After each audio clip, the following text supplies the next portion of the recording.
Software, imam, bilal, khatib, pengajar. Maka ini semua dua-duanya baik. Insya Allah selamatlah masjid kita sebagai sumber kekuatan umat Islam. Insya Allah politik bisa berganti.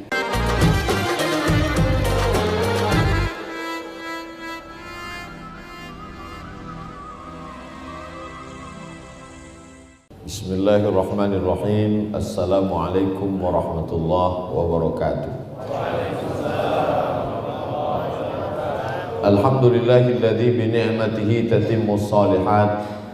Wassalatu wassalamu ala sayyidis sadat wa ala alihi wa ashabihi ahlil fadaili wal karamat. Subhanaka la ilma lana illa ma 'allamtana innaka antal alimul hakim. Rabbi shrah li sadri wa yassir li amri wa hlul 'uqdatam min lisani yafqahu qawli. Bapak-bapak, ibu-ibu, hadirin hadirat, pengurus Masjid Al-Kafah, tak dapat disebut satu persatu, encik-encik, puan-puan, tuan-tuan, yang besar tak dihimbau gelar, yang kecil tak dapat disebut nama. Insya Allah semuanya dimuliakan Allah Subhanahu wa ta'ala. Amin ya rabbal alamin. Manusia ini terdiri dari person-person, orang per orang. Orang ini kalau dia sendiri dia tak bisa buat apa-apa. Makanya jomblo tidak menghasilkan sesuatu. Itu bukan untuk merendahkan, supaya cepat orang ini berbini. Jadi dia mesti bersama. Maka muncullah laki-laki, perempuan. Pertemuan laki-laki dengan perempuan tadi melahirkan anak yang soleh dan solehah. Muncullah keluarga kecil. Dari beberapa keluarga kecil tadi lahirlah apa yang disebut dengan masyarakat. Masyarakat itu diambil dari bahasa Arab, musyarakah, orang yang berkongsi, orang yang bekerja sama. Ini bisanya dalam bidang hukum, tapi tak bisa bidang politik. Ini hebatnya dalam bidang ekonomi, tapi jahil dalam bidang agama. Masing-masing memenuhi segala kekurangan dengan segala kelebihannya. Akhirnya terwujudlah masyarakat. Di mana masyarakat ini bertemu dan berkumpul? Bertemunya sekarang di lapangan golf. Maka yang pandai main golf aja yang bisa bersama. Yang main sepak bola tak bisa. Di mana masyarakat ini sekarang berkumpul? Bertemunya di convention hall. Akhirnya pertemuan, acara, ketawa, makan, sampai lupa waktu sholat. Karena suara azan tak masuk ke hotel. Hotelnya hotel konvensional, bukan hotel syariah. Di mana masyarakat ini sekarang berkumpul bertemu? Bertumpulnya di kafe. Tergantung target kafenya apa. Kalau sekedar bisnis, membumbuinya dengan perbuatan maksiat dan dosa, dosa saja yang dapat setelah keluar dari sana. Di mana masyarakat ini bertemu berkumpul? Di rumah. Akhirnya jumpa di rumah si anu, ngumpul di rumah si anu, kongko-kongko di rumah si anu. Pulang dari rumah itu si ibu naik darah tingginya. Kenapa? Karena garasi kawan itu 5, mobilnya 6. Islam mengajarkan kita untuk berkumpul di masjid. Makanya Nabi tak pernah kumpul di rumah Nabi. Cuma mau berkumpul di rumah Nabi. Nabi kalau mau sholat, mau sujud, digesernya kaki ibu kita Aisyah ke depan. Saking kecilnya kamar Nabi SAW. Bagaimana tingginya rumah Nabi? Sahabat itu hidup dengan Nabi, menengok rumah Nabi. Tabi'in orang yang jumpa dengan sahabat Nabi, tapi tak jumpa dengan Nabi. Tabi'in bertanya ke sahabat, bagaimana tingginya rumah Nabi? Tegak sahabat, dipegangnya atap. Beginilah tingginya rumah Nabi. Kalau berdiri kena atap. Bukan rumah yang tinggi menjulang, megah dengan lampu yang besar dan mewah. Makanya jamaah umroh pergi ke Madinah, sebelah kanan Masjid Nabawi menengok replika rumah dan kamar Nabi, keluar dari situ menetes air mata. Kenapa kau menangis?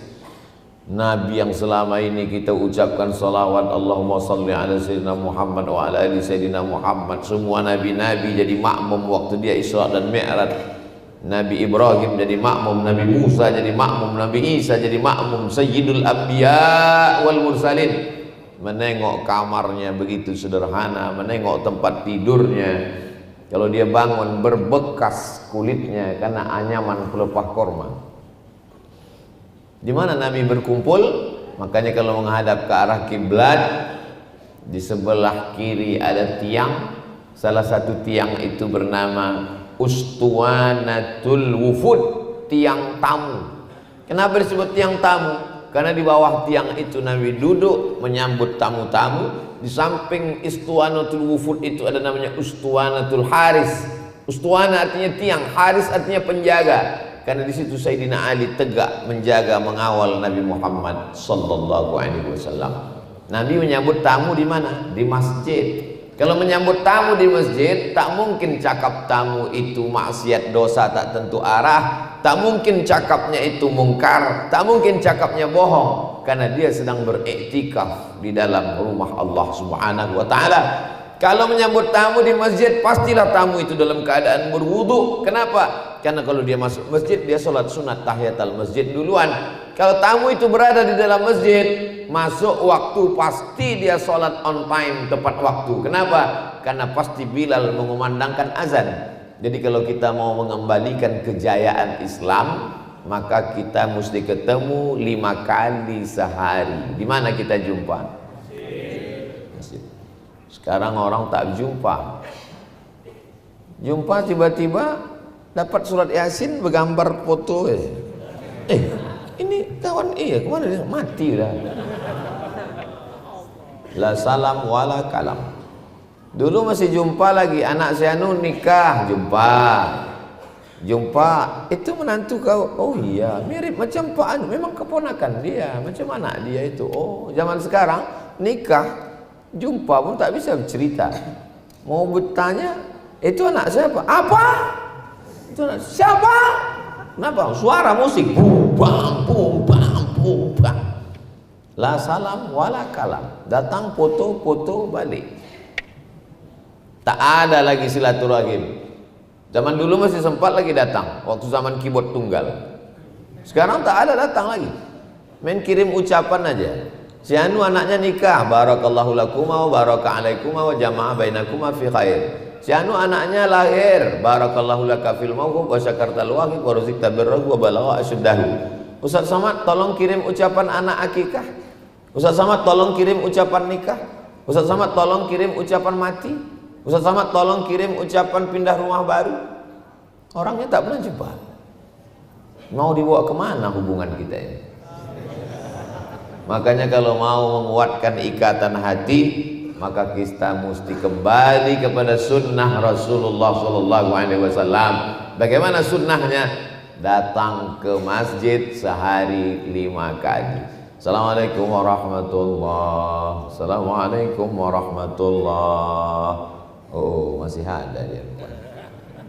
Si Anu kenapa tak pernah datang? Dulu selalu di masjid ini. Alhamdulillah rezekinya udah lancar.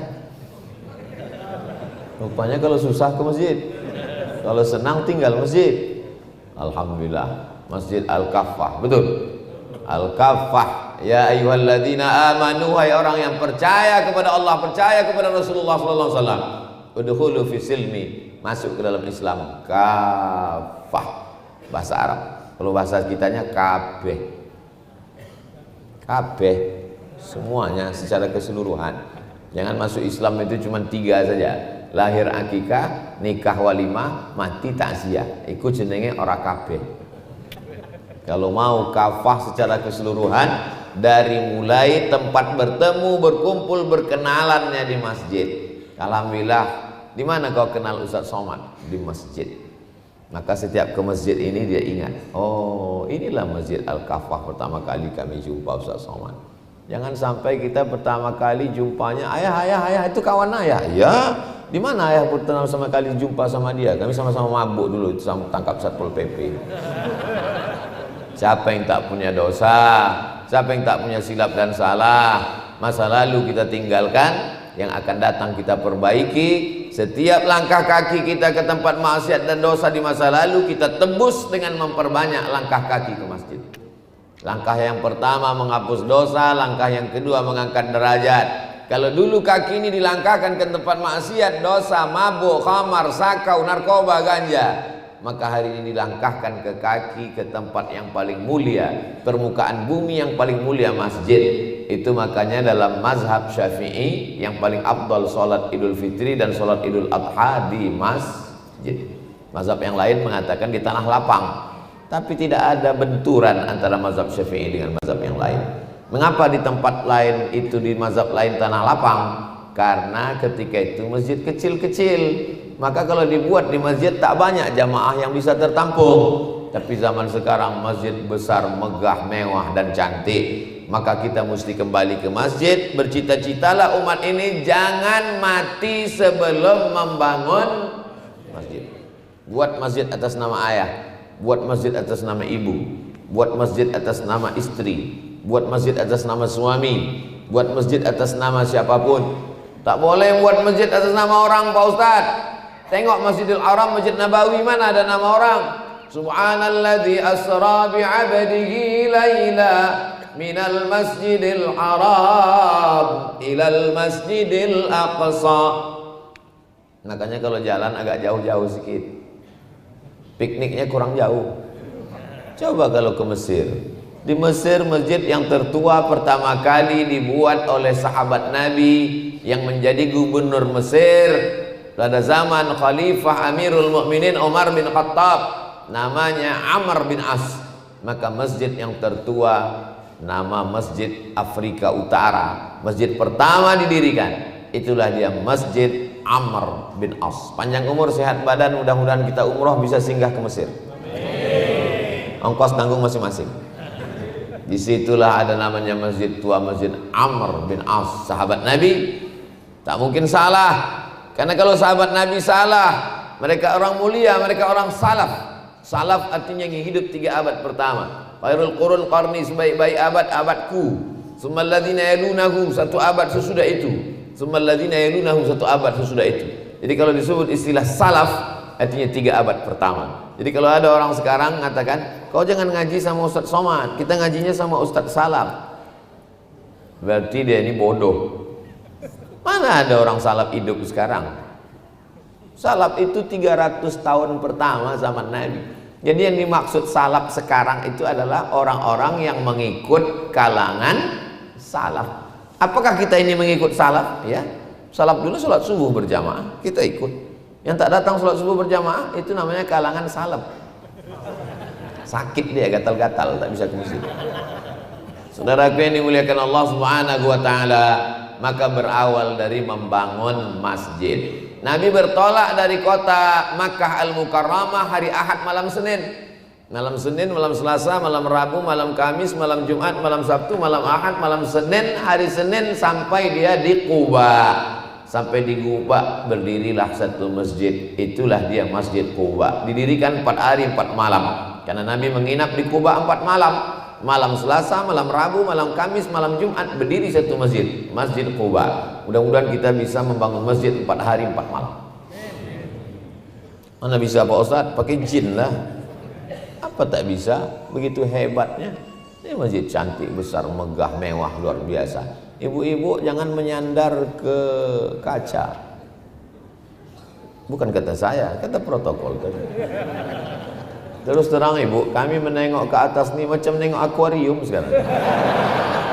Ada ikan mas koki, ada lohan, ada arwana. Lalu kemudian yang pertama kali tanah wakaf. Makanya berlomba-lombalah mereka pada hari Jumat. Bertolak dari Quba hari Jumat, malam Selasa, malam Rabu, malam Kamis, malam Jumat. Jumat pagi menjelang siang bertolak Nabi SAW bersama sahabat menuju Yathrib. Yathrib artinya tanah banyak penyakit, tanah banyak kuman, tanah tandus. Yathrib dirubah Nabi nama itu menjadi Al-Madinah Al-Munawwarah. Al-Madinah kota, Al-Munawwarah yang terang benderang dengan cahaya. Itulah mengapa dia disambut dengan Tala'al Badru alaina, sudah terbit bulan purnama. Malam gelap gulita, tak nampak apa-apa. Begitu terbit bulan purnama, terang benderang. Disebutlah dia dengan Al-Madinah Al-Munawwarah. Makanya saya kalau disambut pakai Tola'al Badru Alaina, rasa-rasa tak layak. Tola'al Badru Alaina. Pas datang Ustaz Somad, tuh mati lampu. Dalam hati mah tak cocok sama Tola'al Badru. Tapi masyarakat sudah begitu, cemana lagi? Tak mungkin kita larang mereka kan. Lalu kemudian sampai di situ datanglah mereka menyerahkan tanah. Ini tanah ya Rasulullah, dibeli Rasul tanah itu. Setelah dibeli diwakafkannya. Itulah dia tanah Masjid Nabawi sekarang. Apa maksudnya? Nabi sallallahu alaihi wasallam tak perlu tanah wakaf. Nabi ingin mengatakan, mengajarkan pada umatnya, aku yang Nabi dijamin masuk surga pun ingin dapat pahala mengalir dari tanah wakaf. Nabi tak perlu dia tanah wakaf, tak perlu dia, semua amalnya sudah dijamin masuk surga. Ayatnya dibacakan imam kita tadi rakaat yang kedua. Wala saufa yu'tika rabbuka fatarda. Apapun yang kau mau ya Muhammad sallallahu alaihi wasallam akan kukasih. Jangankan dia, siapa saja yang menyebut nama dia maka dikasih Allah. Siapa yang tak mau menyebut nama dia tak diterima Allah. Siapa saja di dunia ini yang mengatakan asyhadu an la ilaha illallah titik, tak diterima Allah. Sebelum menyebut nama dia mesti menyebut nama dia, wa asyhadu anna Muhammadan Rasulullah. Makanya waktu dia berdakwah ke kampung Arab Badui, kami percaya pada Allah, tapi kepada kau kami tak percaya, kata mereka. Apa kata Allah? Turun langsung ayat. Qul, katakan, in kuntum tuhibbunallah, kalau kamu cinta kepada Allah, fattabi'uni, ikuti aku, ikuti Muhammad sallallahu alaihi wasallam. Wa may yabtaghi ghairal islami dina, siapa yang tidak mengikuti jalan Muhammad sallallahu alaihi wasallam, falan yuqbala minhu, dia tak akan diterima di akhirat. Wa huwa fil akhirati minal khasirin, termasuk orang yang rugi. Orang sehebat dia pun mau mewakafkan tanah, diwakafkannya lah tanah itu dari tepi mimbar ke samping kubur 22 meter, dari ujung kiblat ke belakang 15 meter. Ini kira-kira dari ujung ini ke sana ada berapa meter? 60. 22 meter ke belakang 15. Itulah yang disebut Nabi ma baina baiti wa minbari, antara rumahku, rumah Nabi sebelah kiri, wa minbari, mimbarku sebelah kanan, raudhatun min riyadil jannah, salah satu dari taman-taman surga. Siapa yang bermimpi menengok dirinya di dalam raudhah, kata Ibnu Sirin, takwil bahwa dia masuk surga. Ada jamaah WA, Ustaz Somad, malam tadi saya mimpi. Apa mimpinya? Mimpi nampak saya, diri saya itu sedang sholat di taman raudhah. Apa artinya Pak Ustaz? Tengok tafsir Ahlam, tafsir mimpi Ibnu Sirin. Siapa melihat dirinya di taman raudhah, maka salah satu tanda bahwa dia masuk surga. Lalu kenapa kita tak mimpi begitu? Supaya kita tetap istiqomah ke masjid. Allah tahu kadar hati kita. Sedang tak mimpi aja udah tak ke masjid. Apalagi kalau sampai mimpi, pas diajak di WA, kau tak pengajian nanti. Aku udah masuk surga, kau aja yang belum, gitu dia. Lalu kemudian dibangunlah Masjid Nabawi. Bukan secanggih Masjid Al-Kafah nih cantiknya. Lantainya pasir, dindingnya labin batu yang dicetak dari tanah liat, tak dibakar, disusun-susun saja. Tiangnya batang korma, atapnya pelepah korma yang dijalin-jalin jadi atap. Lalu kemudian sholatlah mereka di situ. Makanya dalam hadis tentang Lailatul Qadar, malam itu hujan rintik-rintik, basah. Waktu sujud, bangkit dari sujud itu nampak tanah melekat di kening Nabi sallallahu alaihi wasallam.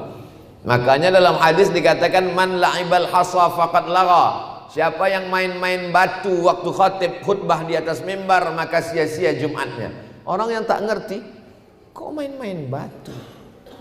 Apa maksud orang? Orang yang tak paham langsung, main domino juga orang juga tadi. Bukan batu itu. Yang dimaksud main batu di situ karena waktu itu belum pakai semen, belum pakai keramik, belum pakai pasir, belum pakai karpet.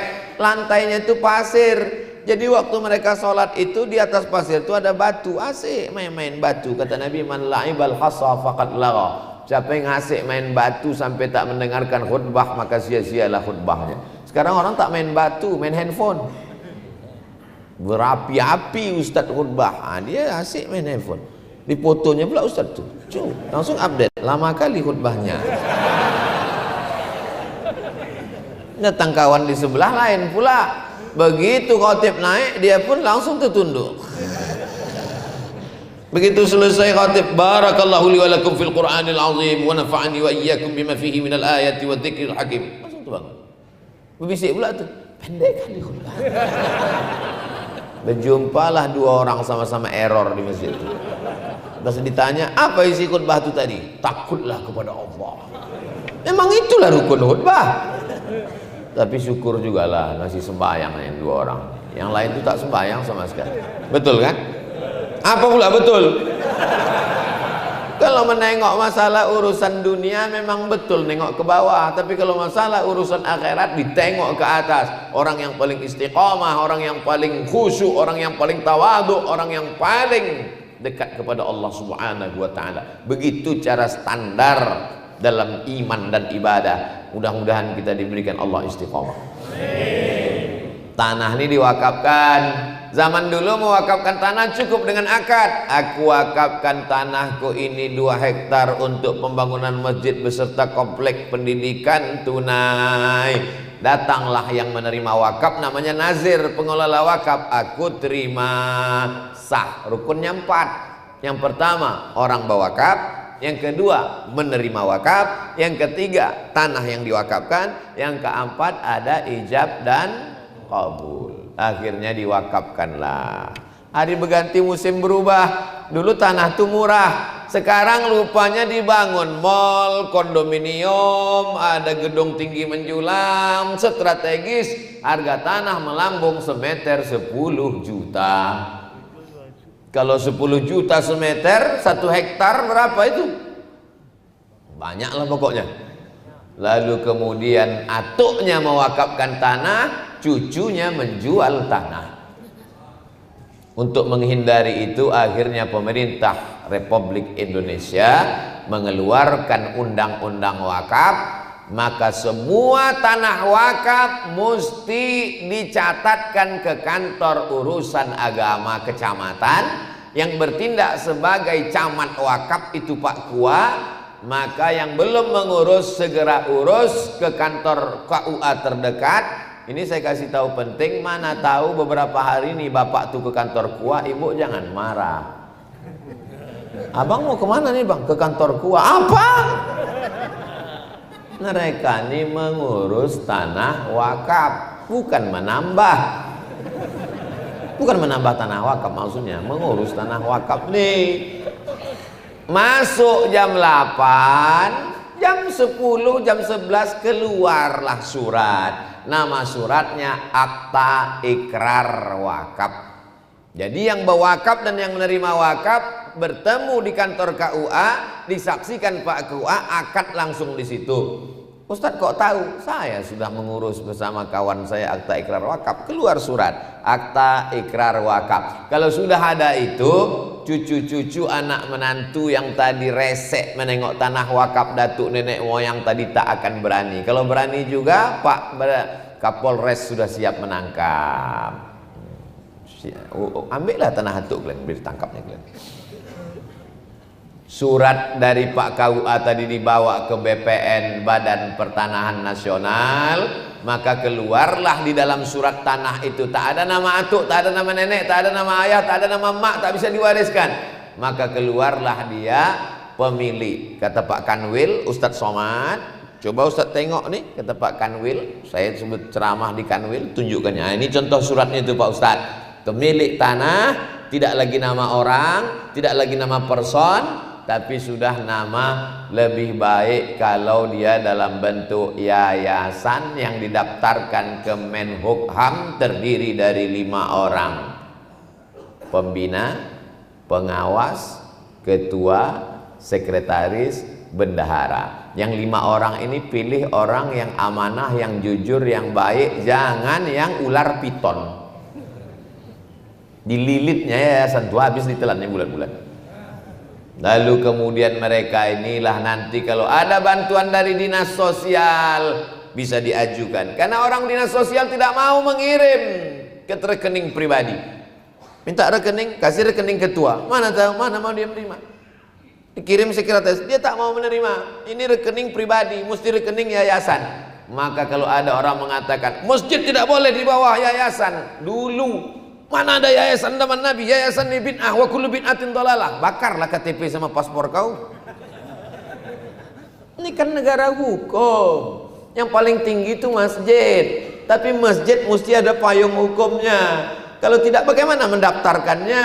Kalau tidak, bagaimana orang dinas sosial mengasih bantuan? Kalau tidak, bagaimana Kementerian Agama mau bantu? Rekening yayasan buka di bank, tak mungkin nama ketua, sekretaris, bendahara. Mana orang percaya? Ini masalah trust, kepercayaan. Jadi kita masjidnya jangan sesimpel pikiran kita takbiratul ihram sampai salam, itu namanya sholat. Tapi manajemen masjid berawal dari mulai surat menyuratnya. Maka kalau mau buat penggalangan dana, saudaraku dimanapun berada, jangan lupa kirimkan 1, 2, 3 sak semen, batu kerikil dan bata ke pembangunan masjid. Al-Kafah tak perlu lagi, sudah siap, cantik, tak ada kurangnya. Ke atas menjulang sampai ke awan. Lengkap sudah, keramiknya memanjat sampai ke tiang, karpetnya bertindih-tindih. Kadang di tempat lain sedihlah kita menengok. Jangankan keramik, lantai pasir. Habis dari sujud berpasir kening. Astagfirullahaladzim. Ada pula beberapa masjid cantik, megah, mewah. Belum lagi Ustaz Sausiah langsung berbisik, tolong penggalangan dana, semua utang Pak Ustaz. Beberapa ketuanya sakit jantung meninggal Pak Ustaz. Masjid Al-Kafah, Masya Allah, tabarakallah. Memang ada penggalangan dana, tapi bukan untuk ini. Tapi untuk apa? Untuk infak beras. Infak beras itu bukan mau dibawa Ustaz Somad ke Pekanbaru. Infak beras dari jamaah Masjid Al-Kafah akan dibagikan ke Batam. Saudara kita yang fakir miskin, kekurangan, yatim, du'afa. Ara'aital ladzi yukadzibu biddin? Tahukah kamu siapa itu pendusta agama? Fadzalikal ladzi yad'ul yatim. Tak peduli kepada orang yatim. Isilah. Hebatnya. Begitu ku sebut infak beras, berjalan langsung. Senjata makan tuan nampaknya ini. Sebut langsung keluar. Allahumma ati munfiqan khalafa. Orang-orang yang bersedekah kasih dia ganti ya Allah. Bukan doa Abdul Somad. Doa itu ada dalam Sahih Bukhari. Itu doa malaikat. Setiap subuh Allah mengirimkan malaikat 2 tiap orang. Apa kata malaikat yang pertama? Allahumma ati munfiqan khalafa. Orang yang bersedekah kasih dia ganti. Malaikat satu lagi mendoakan. Apa kata malaikat satu lagi? Allahumma ati mumsikan talafa. Orang yang tak mau bersedekah binasakan dia. Yang pura-pura khusyuk mendengar ceramah, yang pura-pura menunduk ke bawah sambil melirik, udah lewat apa belum? Siap-siap. Apa kata malaikat? Allahumma ati mumsikan talafa. Binasakan dia ya Allah. Saya tak ada nyuruh, saya tak ada ngajak. Terserah aja, mau sedekah sedekah, mau tidak tengok aja lah nanti. Dan memang yang dibinasakan itu kecil-kecil dulu. Pertama selop hilang, habis itu helm hilang, lama-lama laki hilang. Bapak Ibu yang dimuliakan Allah Subhanahu wa Ta'ala, setelah berjumpa dalam masjid, tahulah kita banyak yang di masjid ini tak sama. Rambut sama hitam, nasib macam-macam. Ada yang kaya, ada yang miskin, ada yang berkuasa, ada rakyat jelata, ada orang yang alim, ada yang jahil. Tapi yang paling mulia adalah orang yang paling takut kepada Allah Subhanahu wa Ta'ala. Yang berkuasa jangan bangga, karena kekuasaan akan hilang. Yang kaya jangan sombong, karena harta akan sirna. Yang kekal abadi hanyalah iman dan amal soleh. Illalladzina amanu wa amilus solihat. Sekarang yang sholat ke masjid tak banyak. Yang sholat di masjid itu pun tak peduli entah siapa kawan-kawannya. Datang, sholat, salam kanan kiri balik. Tak tahu dia siapa jamaah. Makanya sahabat dulu dipersaudarakan Nabi. Dicarinya yang Arab, dicari yang tak Arab, dicari yang orang Makkah, dicari orang Madinah. Oh, ini orang Makkah namanya Abdurrahman bin Auf. Dipersaudarakan sama orang Madinah namanya Sa'ad bin Rabi. Sa'ad bin Rabi ini bisnismen, orang kaya, pedagang. Didekatkan sesama pedagang juga supaya ngomongnya nyambung. Abdurrahman bin Auf, ya, sini. Ini Sa'ad bin Rabi, sini. Sama-sama orang kaya. Cuman Abdurrahman bin Auf ini mantan orang kaya karena waktu dia pindah dari kota Makkah tinggal semuanya. Harta benda semua tinggal sebatang kara. Dipersaudarakan Nabi. Apa kata Sa'ad bin Rabi? Abdurrahman bin Auf, rumahku banyak, kau pilih mana, ambil satu. Waktu itu belum turun ayat membatasi, maaf, waktu itu mereka poligaminya unlimited, tak berbatas banyak bini itu, 10, 20, 100. Maka turunlah ayat membatasi, fankihu ma tabalakum minan nisa'i masna wa sulasa wa ruba'. Ayat itu turun menyuruh mengurangi, bukan menyuruh menambah. Ini mesti bapak-bapak nih bu, banyak yang hafal ayat ini, tapi dia tak tahu kronologis sebab ayat ini. Ayat ini bukan nyuruh menambah, tapi menyuruh mengurangi. Biar agak tenang hati ibu ini sedikit. Lalu kemudian apa kata Sa'ad bin Rabi? Abdurrahman bin Auf, kau saudaraku, kau pilihlah mana yang kau mau, nanti ku ceraikan, habis iddahnya nikah sama kau. Apa kata Abdurrahman bin Auf? Barakallahu laka fi malik, semoga Allah berikan berkah pada rumah-rumahmu. Wa barakallahu fi ahlik, semoga Allah berikan berkah pada keluarga, istri, anak-anakmu. Dullani ala suqikum, tunjukkan aku di mana pasar kota Al-Madinah Al-Munawwarah, karena dia ingin berdagang, berbisnis, berusaha. Begitulah Nabi mempersaudarakan sahabat-sahabatnya. Ada sahabat Nabi itu bukan orang Arab, namanya Salman Al-Farisi. Farisi orang Persia, disaudarakannya sama yang Arab, namanya Abu Darda. Salman, sini. Datang Salman. Nah, Abu Darda, kalian bersaudara sekarang ya, kunjung mengunjungi, tegur sapa. Begitu makna berjamaah di masjid itu. Kenapa sekarang kita berjamaah di masjid tapi tak bangkit? Karena tak mau tahu, mau mati. Islam ini agama yang mengajarkan mau tahu dengan orang. Jangankan susah dia, jangankan dililit utang, bersinnya aja kita peduli. Asyik, yarhamukallah. Sekarang mana? Mau bersin, mau mati, itu serah kau lah, bukan urusan. Apa kenal kita semua jamaah Al-Kafah nih? Apa ada data dalam grup WhatsApp-nya? Apa pernah kita buat grup WhatsApp jamaah Al-Kafah? Pernah kita saling bertegur sapa? Pernah kita say hello? Pernah kita mau tahu kawan sedang sakit? Tiba-tiba hilang, tiba-tiba mati, tiba-tiba tak datang. Kita tak pernah mau tahu. Jadi kita perbaiki. Islam ini mengajarkan la yu'minu ahadukum, kamu belum dianggap beriman hatta yuhibba li akhi, sampai kau sayang pada saudaramu ma yuhibbu li nafsi, sama macam sayang pada diri sendiri. Akhirnya kita heran, kenapa jamaah saudara kawan-kawan kita itu kalau sudah hari libur penuh sampai ke jalan, ternyata di absen.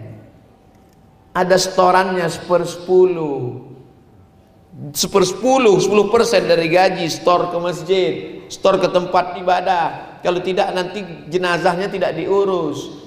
Tempat kita terserahlah, mau sembahyang tak sembahyang, mau bayar tak bayar, yang penting fardu kifayah. Coba kalau dibuat di pintu masjid, yang tak ke masjid, jenazah silakan jalan sendiri. Saudaraku yang dimuliakan Allah Subhanahu wa taala, Islam ini agama yang kasih sayang. Islam ini agama yang lembut. Walaupun kau tak pernah ke masjid, tak pernah sedekah, tak pernah peduli, tak pernah datang, tapi kalau kau mati, jenazahmu tetap diurus. Yang pertama dimandikan, yang kedua dikafankan, yang ketiga disolatkan, yang keempat dikuburkan. Inilah yang membuat orang tak ke masjid. Oh, jadi kalau begitu salah ajaran Islam. Ajaran Islam tak salah, tapi orang zaman sekarang ini menyalah.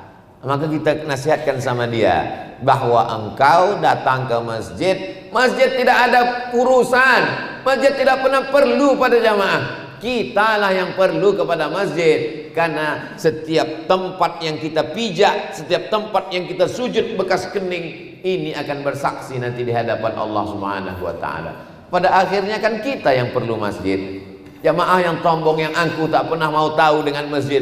Pada akhirnya kerandanya dibawa juga ke halaman masjid, dan Pak Imam yang baik hati tadi berkata, tolong masukkan jenazahnya. Selama ini tak mau masuk ke dalam. Pada akhirnya apa kata imam? Tolong bawakan dia ke dalam. Selama ini tak mau dia berada di belakang imam. Tapi apa kata imam? Tolong letakkan dia di muka aku. Jangan ke masjid sesudah terbujur kaku. Jangan ke masjid setelah terbaring dipikul orang. Jangan ke masjid tak mau di belakang imam, diletakkan di depan imam. Tak imam baik, dizikirkannya, didoakannya, diantarkannya ke jenazah. Setelah itu serahkannya ke malaikat mungkar nakir. Antam kalian lah katanya. Saudara yang dimuliakan Allah Subhanahu wa taala. Jadi kepedulian kita ini, kalau ada grup alumni SD, grup alumni SMP, grup reunian SMA, grup kongko-kongko ketawa-ketawa, kenapa tak ada grup masjid? Alhamdulillah Pak Ustadz, grup masjid kemarin udah kami buat. Terus 2 bulan yang lalu bubar. Kenapa? Asik berkelahi aja isinya dalam. Ada apa dengan persaudaraan kita? Assalamualaikum Pak Haji. Waalaikumsalam.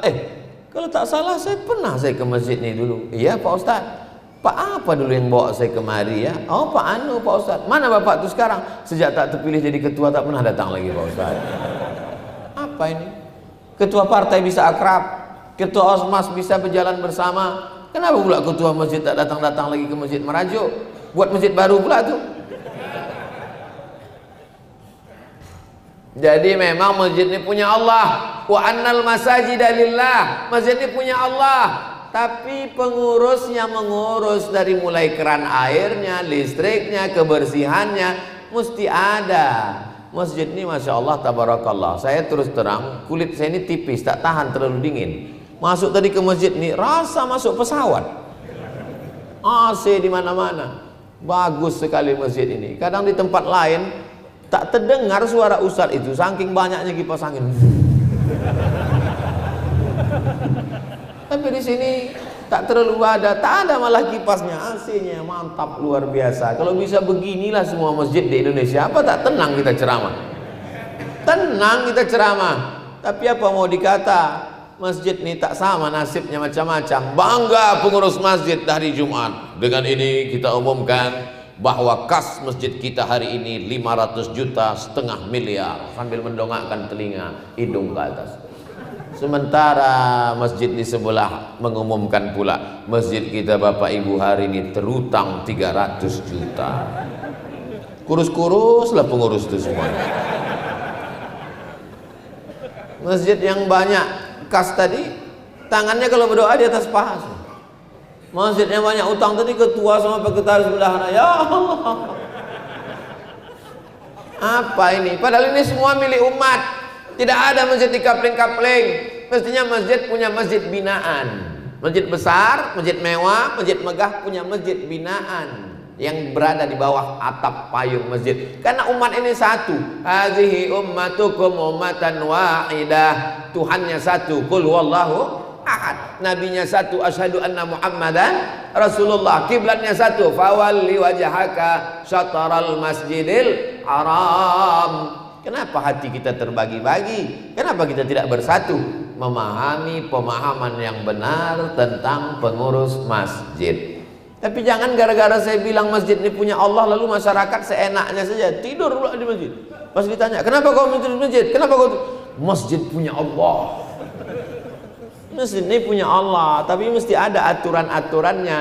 Masjid Nabawi pun ditutup malam. Masjidil Haram betul terbuka 24 jam. Masjid Nabawi tetap ditutup. Ada aturan, ada ikatan, ada pasal dibuat ADART untuk apa? Menjaga ketertiban kita bersama. Lalu kemudian program-program masjid. Imam amat sangat berpengaruh. Nyaman kita subuh ini, bacaannya, makharijul hurufnya, panjang pendeknya, tumak ninahnya. Sabbih isma rabbikal a'la allazi khalaqa fasawwa. Di beberapa masjid tolak-tolakan orang. Siapa yang mau maju ke depan. Saking kan banyak yang menolaknya, duluan pula kepalanya dari kaki, akhirnya maju dia ke depan. Bismillahirrahmanirrahim. Ijaza'ana. Tak ada zat. Apa itu? Hebatnya Masjid Al-Kafah ini, asal terbit matahari berbunyi.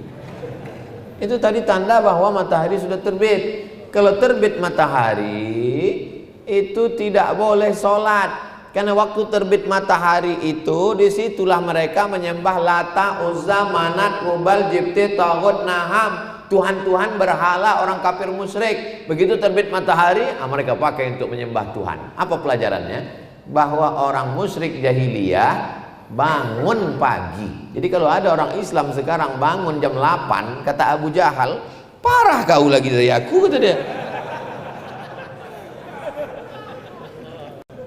Abu Jahal, Abu Lahab jam segini udah terbangun. Dan Tuhan yang disembahnya itu banyak. Lata, Uzza, Manat, Hubal, Jibti, Taghut, Naham. Ada yang terbuat dari kayu, dari batu, dari perunggu, dari emas, dari perak, dari roti pun ada. Dibuat mereka Tuhan itu dari tepung gandum, dikasih minyak samin, minyak sapi, minyak onta, minyak lembu. Setelah itu lalu kemudian dibuat adonan, dibuat bentuknya gambar orang sedang duduk. Disembah mereka. Oh Tuhan, pas lapar perut dicuilnya Tuhan.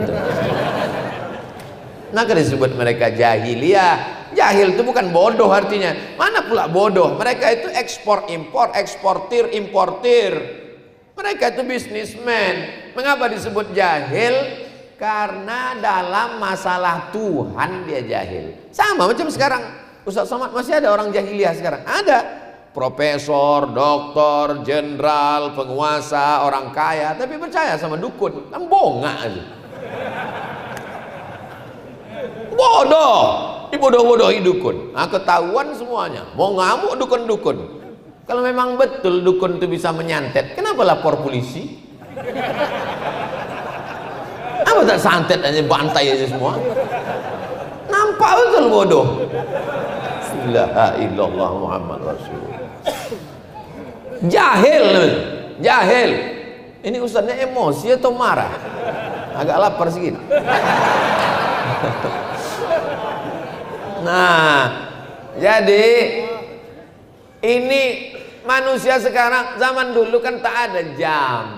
Jadi mereka dikatakan terbit matahari di agak-agak setinggi tombak. Untuk melewatkan waktu menyembah berhala tadi biar tak sama kita dengan mereka, baru boleh sholat sunat di agak-agak setinggi tombak. Jadi matahari naik setinggi tombak setelah diukur menurut ilmu astronomi 12 menit. Biasanya orang menggenapkannya 15 per 4 jam biar mudah. Jadi waktu terbit tadi jam 6.02 tambah 15 berarti jam 6.17 barulah boleh kita sholat sunat isyraq. Usalli sunnatal isyraq raka'ataini lillahi ta'ala. Imam berpengaruh, muazzin berpengaruh. Terus terang masjid ini Masya Allah, mentang-mentang Ustaz di sini Ustaz puji, enggak. Saya kalau memang cocok saya lanjutkan, kalau memang tidak azan. Tenang kita mendengar azan. As-salatu khairum minan naum. Katanya tak boleh panjang Pak Ustaz. Apa pula tak boleh panjang? Apa boleh tak boleh panjang? Tengok, li'ilafi Quraisy. Kan panjang kan?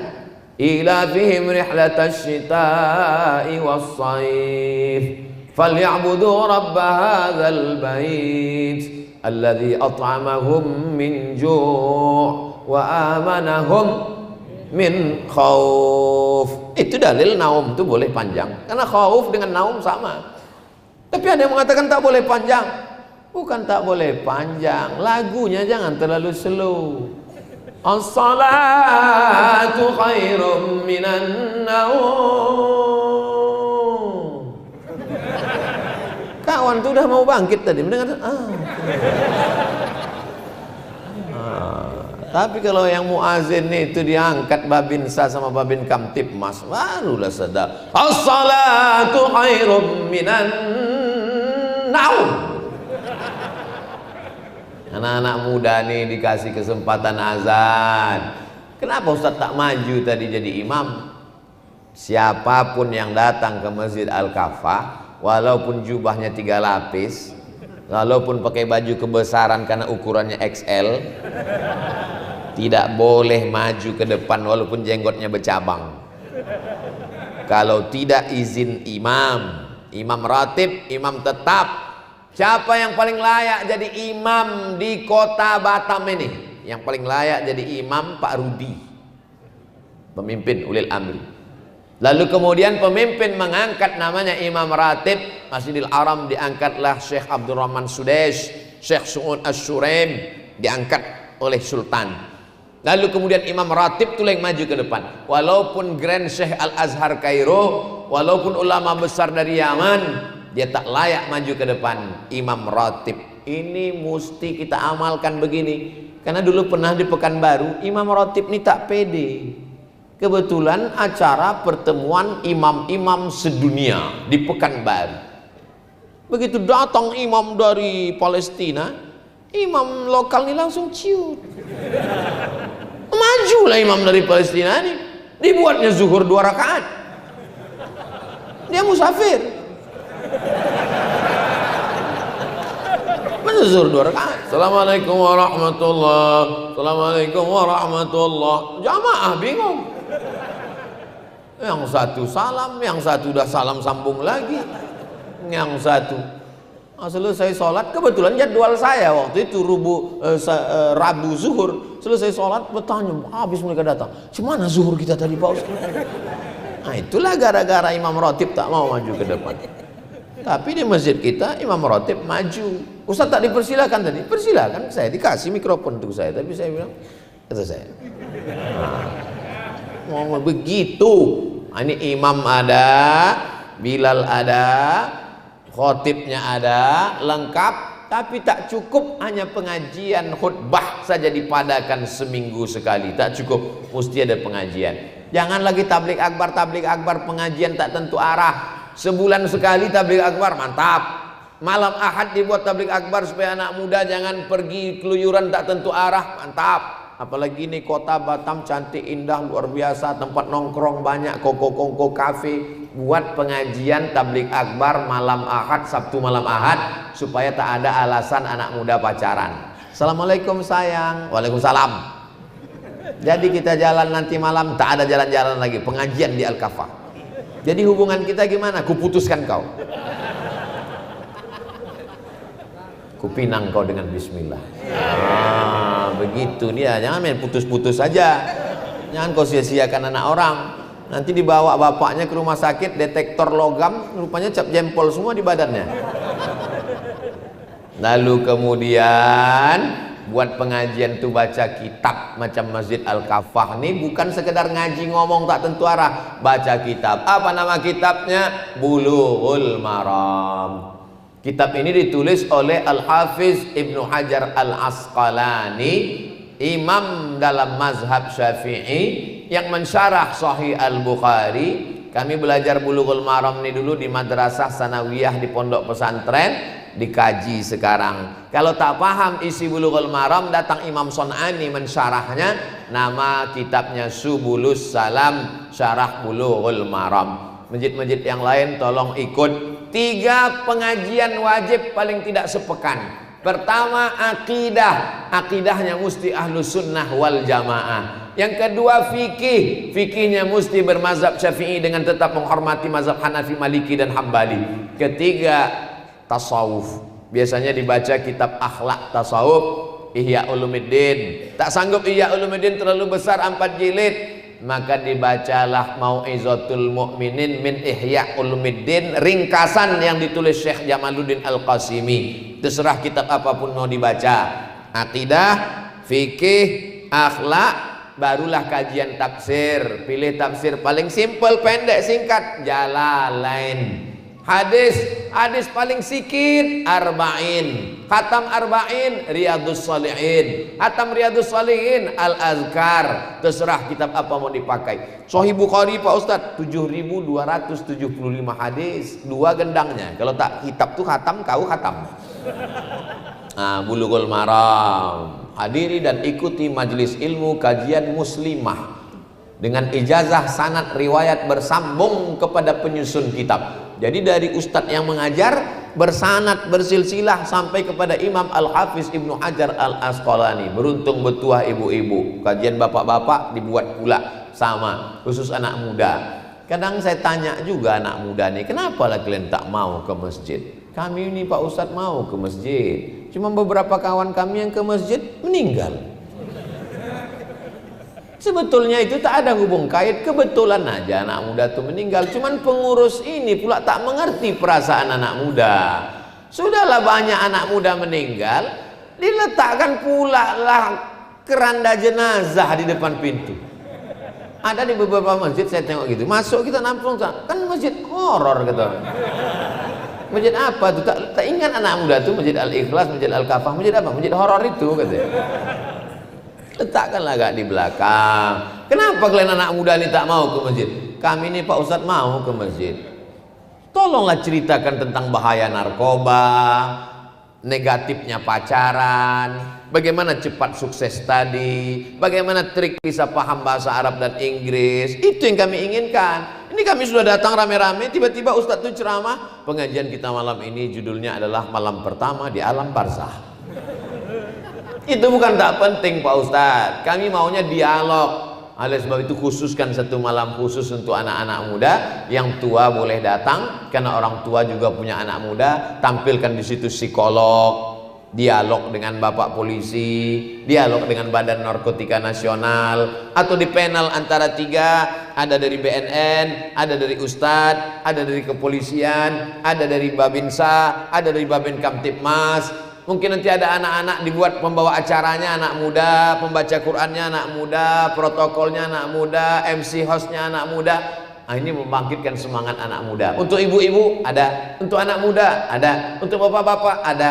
Ilmu yang sifatnya praktek penyelenggaraan jenazah ada, cara menghitung harta warisan ada. Sehingga orang ke masjid itu ada ketertarikan. Saya 6 bulan sekali tausiah ke Malaysia. Dari mulai Semenanjung, Kuala Lumpur sampai ke Kuching, Sarawak. Jadi saya tengok di dinding depan itu dibuatkan gambar ustadznya, pendidikan sekolahnya, judul kajiannya. Kemudian di depan mimbar ustadz ini ditulis pula, Anda bertanya, ustadz menjawab, sila kirim number WhatsApp. Jadi jamaah itu tahu dia apa yang mau ditanyakannya. Kadang dia terpikir pas mau pengajian lupa, hilang. Maka kalau ada nomor di situ dia langsung kirimkan. Cuman kadang jamaah kita ini tidak entah apa-apa dikirimkannya. Maka nomor saya tak saya kasih nomor. Dulu waktu nomor saya tersebar entah apa-apa. Ustadz bisa Ustadz jadikan aku yang kedua katanya pula. La ilallah Muhammad Rasulullah. Jadi kalau nomor itu nomor tim sahabat UAS, nomor tim media. Ya, maka ini supaya jamaah mungkin dia malu kalau angkat tangan untuk tanya jawab masalah hidup. Lebih pengajian itu pada konseling, konsultasi, masalah warisan, masalah keluarga, masalah iman, masalah hati, masalah kurang semangat, masalah diganggu jin. Ustadz Somad suami saya ini tak sholat, akhirnya saya bawalah Ustadz Ruqyah. Pas dibacakan ayat kursi tak ada respon Pak Ustadz. Kenapa tuh Pak Ustadz ya? Karena laki kau tuh memang bukan digoda setan. Kata setan, aku tak ada salah, kata dia. Memang dia tak sembahyang. Yang lebih parah pula dia dari setan lagi. Jadi memang kalau kita tidak bawa ke masjid ini hancur kacau balau. Itu maka tema subuh kita ini dibuat masjid sumber kekuatan umat, membangun sinergitas. Jadi kalau kita sudah saling kenal, nampak jamaah itu kenal, nanti ada masanya pemain-pemain naturalisasi dan cadangan berdatangan. Ada modelnya setahun sekali, itu waktu Ramadan. Ada yang modelnya 5 tahun sekali. Kalau udah berdatangan mereka tahu lagi itu, berarti udah dekat pilkada.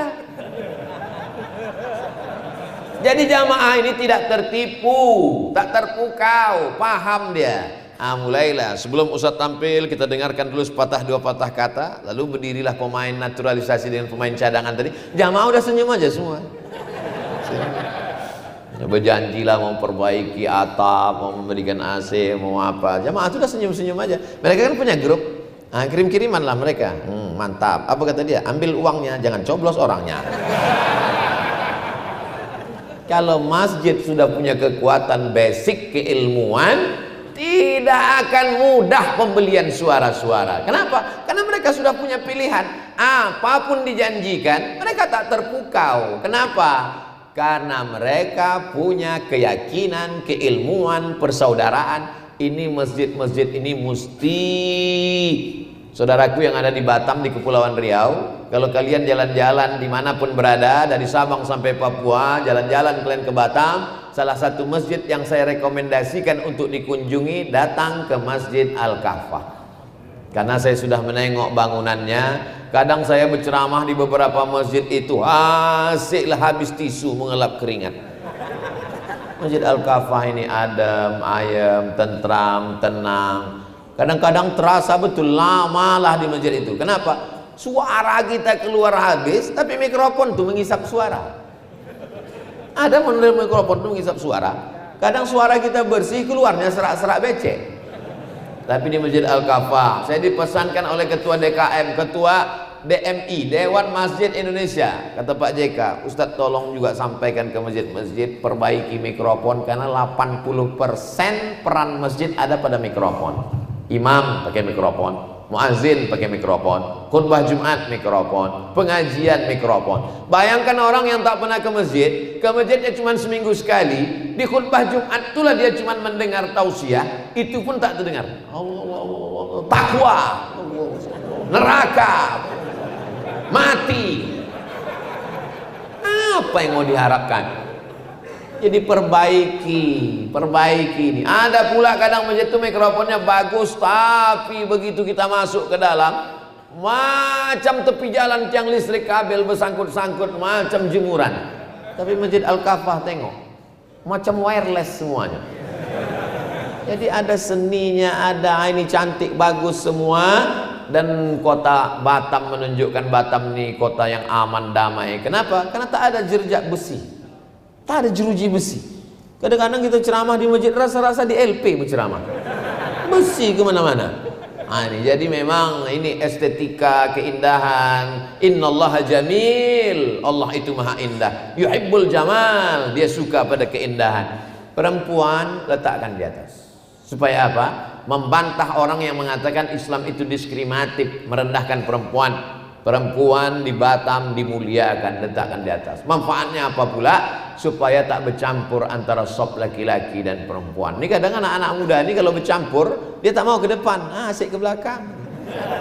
Karena ada pula perempuan di belakang. Bunyi aminnya pula ini, wal maghdubi alaihim waladdallin, amin gitu. Jamaah yang dimuliakan Allah Subhanahu wa taala, kalaulah kita bisa menjaga kebersamaan di masjid, mati kita didoakan orang, pahala mengalir, amal jariah. Dan yang paling penting adalah kalau kita istiqomah ke masjid, anak-anak cucu kita pun juga akan istiqomah. Itu sudah hukum kepastian. Tapi kalau tak pernah menuju masjid, jangan harap. Karena anak-anak ini petuahnya Allah bisa karena biasa. Tarik-tarik kan tangan anak, tenteng-tenteng kan tangan anak, bawa-bawa kan. Masalah dia mengantuk di masjid, tak apa-apa. Itu akan menjadi kenangan dia yang luar biasa. Mungkin dia nanti kuliah jauh, sempat pula dia pergi ke Amerika, tapi dia tahu balik ke pangkal jalan. Ketika azan maghrib berkumandang, hayya 'alas shalah,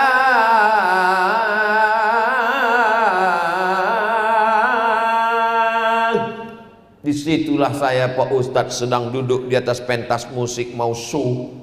Ini yang ngomong cerita ke saya ini promotor band. Semua band-band musik di Indonesia ini semua dia yang mengontrolnya. Kalau sudah show dari Sabang sampai Papua, Pak Ustadz 3 bulan tak pulang. Tak ada cerita sholat, tak ada cerita zikir, tak ada cerita baca Quran. Sampai akhirnya nanti malam mau show, pas maghrib sore itu saya duduk di atas pentas, nampak saya matahari mau tenggelam merah. Tiba-tiba teringat saya almarhum ayah saya dulu membawa tangan saya ke masjid. Itulah sebab saya tobat Pak Ustaz.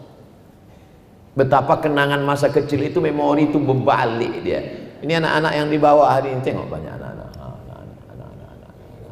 anak-anak dibawa. Anak-anak ini ada memorinya, nanti akan berbalik bawah alam sadarnya itu.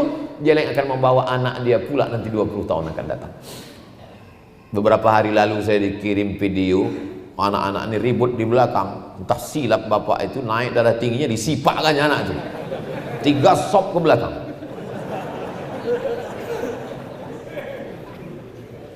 Ada teknisnya biar supaya anak ini tak ribut.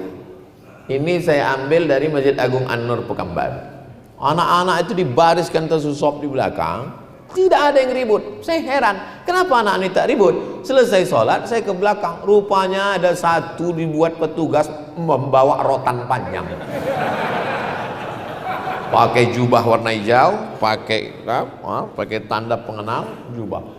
Saya dekati dia, saya datangi. Kok pukul anaknya? Enggak Pak Ustaz, nakut-nakuti aja.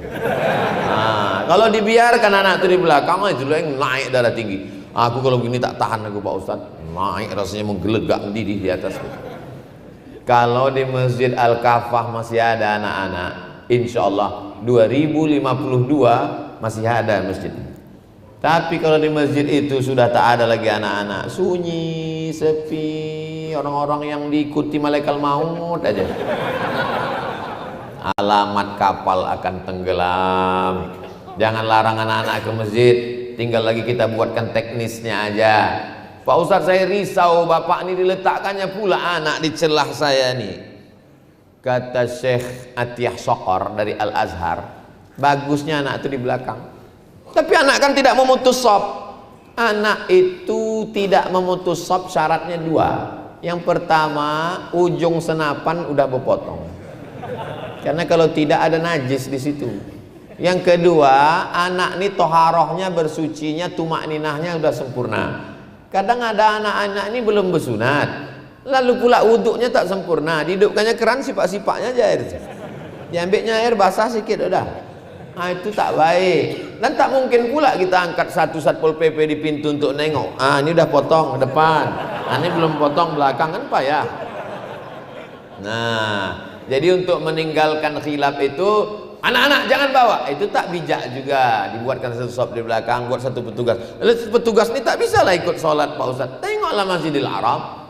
Masjidil Haram itu waktu imam sholat, kan 4 petugas itu tak ada yang sholat itu ikut. Nanti selesai di ujung-ujung baru mereka sholat. Itu tidak jadi masalah, karena ini bagian dari manajemen yang baik. Karena kalau kita tidak buat begini, orang tidak datang ke masjid, tidak nyaman, tentram. Jadi 2 secara umum masjid ini. Yang pertama hardware, yang kedua software. Hardware, bangunan, keran air, tempat wudhu, fasilitas, AC, jam dinding, sound system, karpet. Software, imam, bilal, khotib, pengajar. Maka ini semua dua-duanya baik. Insya Allah selamatlah masjid kita sebagai sumber kekuatan umat Islam, insya Allah. Politik bisa berganti, muncul orde lama, tumbang, naik orde baru, tumbang, naik reformasi, berakhir. Ada yang kekal abadi. Mana dia? Istiqlal. Presiden Soekarno cerdas, dia tahu bahwa kekuasaannya akan berakhir. Dibangunnya Masjid Istiqlal sampai hari kiamat dikenang orang. Masuk orde baru, tumbang. Tapi ada yang kekal abadi. Apa dia? Masjid Muslim Pancasila. Berdiri di seluruh kampung dan negeri. Orangnya mungkin hilang, tapi masjidnya tetap ada. Jadi kalau kita mau kekal abadi, bangunlah masjid. Tapi jangan pula sudah bangun masjid tak sembahyang. Kau kenapa tak sholat? Cukup dapat royalti masjid aja Pak Ustaz.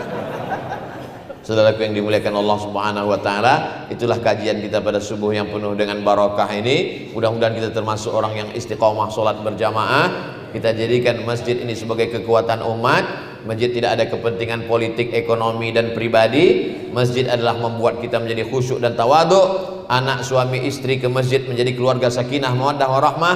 Anak-anak yang dibiasakan masjid menjadi anak yang soleh dan solehah. Ada lembaga pendidikan tahfiz Quran. Tidak cukup hanya sekedar ibadah, ada pula di pembebasan tanah, ada klinik bersalin, ada klinik, ada tempat orang kesehatan, zahirnya di luar, batinnya di dalam, ada balai pertemuan, ada tempat pernikahan, sehingga orang yang nikah juga dibawa akadnya ke masjid, sehingga berawal keluarganya dari masjid. Masjid paripurna, impian setiap negeri, umat dan bangsa. Mudah-mudahan tercapai niat baik ini. Al-Fatihah. A'udzubillahi minasyaitonirrajim. Bismillahirrahmanirrahim. Alhamdulillahirabbil alamin. Arrahmanirrahim. Maliki yaumiddin. Iyyaka na'budu wa iyyaka nasta'in. Ihdinas siratal mustaqim. Shiratal ladzina an'amta 'alaihim ghairil maghdubi 'alaihim waladdallin. Amin.